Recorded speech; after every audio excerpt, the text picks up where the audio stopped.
आज हम बात करने वाले हैं एक ऐसे गुप्त सूत्र की जो सदियों तक काशी के एक पुराने मंदिर की दीवारों में ही कहीं छिपा हुआ था। एक ऐसा फॉर्मूला सिर्फ 3 मिनट का जो कहते हैं कि किसी की भी किस्मत को पूरी तरह से बदल सकता है। कभी सोचा है कि सुबह 3:40 पर होता क्या है असल में? कहते हैं कि उस वक्त ब्रह्मांड में एक ऐसी घटना घटती है जो विज्ञान की समझ से भी परे है। वो एक ऐसा समय है जब महादेव का डमरू मौन होकर भी बजता है। देखिए, सुबह जल्दी उठने का मतलब क्या है आखिर? क्या इसका मतलब है कि तनाव और चिंता के साथ उठा जाए और उठते ही फोन चेक किया जाए? या फिर ये एक सच्चा जागरण है, ब्रह्मांड के साथ एक तालमेल बिठाने का और अपनी अंदरूनी शक्ति को जगाने का एक मौका? अगर कोई सुबह 4 बजे उठकर भी वही चिंता और वही मोबाइल फोन देख रहा है, तो उसने सिर्फ एक घड़ी के समय को चुना है, ब्रह्म मुहूर्त को नहीं। तो चलिए हम सब मिलकर उस खोए हुए 3 मिनट के फॉर्मूले के रहस्य से पर्दा उठाते हैं। ये ज्ञान किसी मॉडर्न किताब से नहीं आया है, बिल्कुल नहीं। ये एक गुप्त ग्रंथ का सार है जो काशी के एक पुराने मंदिर की दीवारों में सदियों तक कैद रहा। एक ऐसा ज्ञान जिसे नागा साधु काल भेदन कहते हैं, यानी समय के बंधन को तोड़कर अपनी हकीकत को खुद लिखने की कला। तो सवाल ये है कि सुबह का ये समय ये इतना पावरफुल है क्यों? इसका जवाब छिपा है ब्रह्म मुहूर्त के कॉस्मिक साइंस में। तो ये ब्रह्म मुहूर्त है क्या चीज? ये सिर्फ सूरज उगने से पहले का कोई भी समय नहीं है। नहीं, ये 48 मिनट का एक खास पीरियड है जब ओजोन लेयर और कॉस्मिक किरणें एक खास एंगल पर होती हैं। ऐसा माना जाता है कि इस दौरान हवा में एक विशेष जीवन ऊर्जा, जिसे प्राण कहते हैं, वो सबसे ज्यादा होती है, जो हमारे आध्यात्मिक विकास के लिए एकदम परफेक्ट है। और ये 21 दिन ही क्यों? कोई और नंबर क्यों नहीं? ये कोई रैंडम नंबर नहीं है। हमारे शरीर में 7 चक्र होते हैं और हर चक्र के 3 लेवल माने गए हैं, फिजिकल, मेंटल और स्पिरिचुअल। तो इस तरह 7 चक्रों के तीनों तलों को मिलाकर बन जाते हैं 21। इन 21 दिनों में हम उस 3 मिनट की तकनीक से अपने अस्तित्व के हर लेवल को ब्रह्मांड के साथ अलाइन करते हैं। हमारे शास्त्रों में एक बहुत गहरी बात कही गई है, यथे पिंडे तथा ब्रह्मांडे। इसका मतलब है जो हमारे अंदर है वही इस पूरे ब्रह्मांड में है।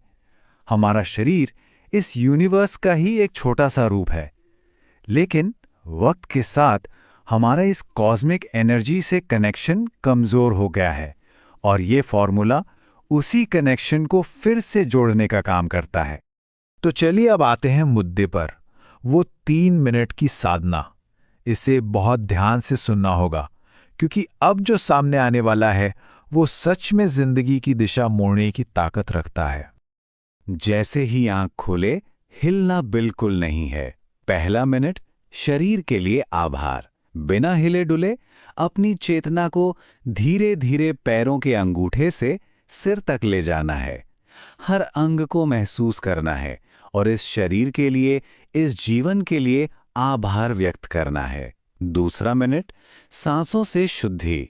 अब ध्यान अपनी सांसों पर ले जाना है। कल्पना करनी है कि हर सांस के साथ ब्रह्मांड की सुनहरी दिव्य ऊर्जा अंदर आ रही है और हर सांस छोड़ते हुए सारी नेगेटिविटी, सारा तनाव और चिंता काले धुएं की तरह बाहर निकल रही है। और तीसरा मिनट, संकल्प का बीज बोना।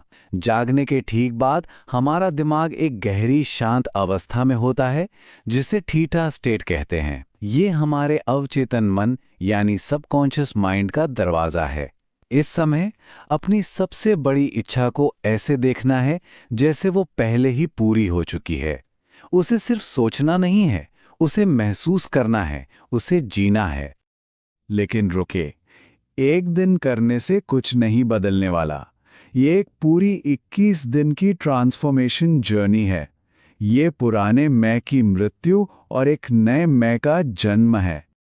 उस प्राचीन ग्रंथ में इन 21 दिनों को 3 हिस्सों में बांटा गया है, 7-7 दिन के 3 चरण। पहला चरण है विषपान यानी डिटॉक्सिफिकेशन, दूसरा है अघोर दृष्टि यानी ऑब्जर्वेशन, और तीसरा और आखिरी है शिव सायुज्य यानी अलाइनमेंट। पहला चरण यानी पहले 7 दिन सबसे मुश्किल होंगे। इसे विषपान इसलिए कहा गया है क्योंकि जैसे समुद्र मंथन में अमृत से पहले विष निकला था, ठीक वैसे ही अंदर का सारा जहर बाहर आएगा।